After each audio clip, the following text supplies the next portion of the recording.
Okay, final segment. I was fortunate I didn't engineer it very well, or I didn't engineer it at all. I just kind of put things together.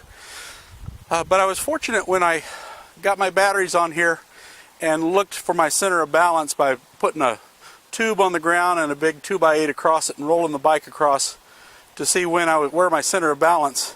I was fortunate in that my center of balance is right here on this swing arm pivot, which is a good place to have center of balance on a bicycle.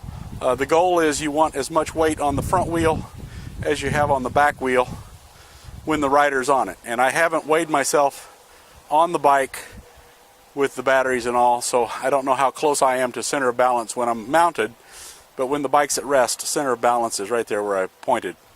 Then the other thing I forgot to mention earlier is that purple thing is a roller skate wheel to take up the tension in the bicycle chain. That is just a standard, now they call them BMX bicycle chain, but that size chain has been around for 100 years. The chain that drives the derailleurs is a smaller gauge and more flexible chain than the power chain. So now we're going to get on the scales. I've got identical scales here. Well, I think they work. They were working a second ago. They said tap on them and stand on them. Yeah, okay, 0 pounds. And 0 pounds. Okay, we're going to roll on the bike and see what it does to the weight. Stand by. Okay, I'm going to lift the rear wheel onto the scale. And I'm going to lift the front wheel onto the scale. Okay, now if I can get the scales, now I'm going to go around to the other side of the bike. Okay, one of them's reading. The front wheel says 38 pounds. Okay, let's go back and see what the rear wheel says. And the rear wheel says more. I heard it say 54 a second ago. I got an error here. Well, now these scales aren't really made for bicycles, apparently.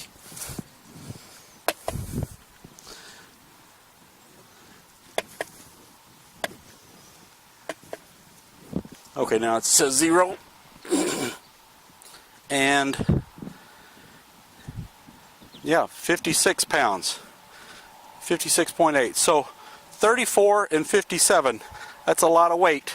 I have noticed that when you stand up to pedal with that much weight and being as high center of gravity as it is, you've got to be, you can't whip it around like a regular old non-motorized bike. So anyway, that's the end of my, I'll let you see me again.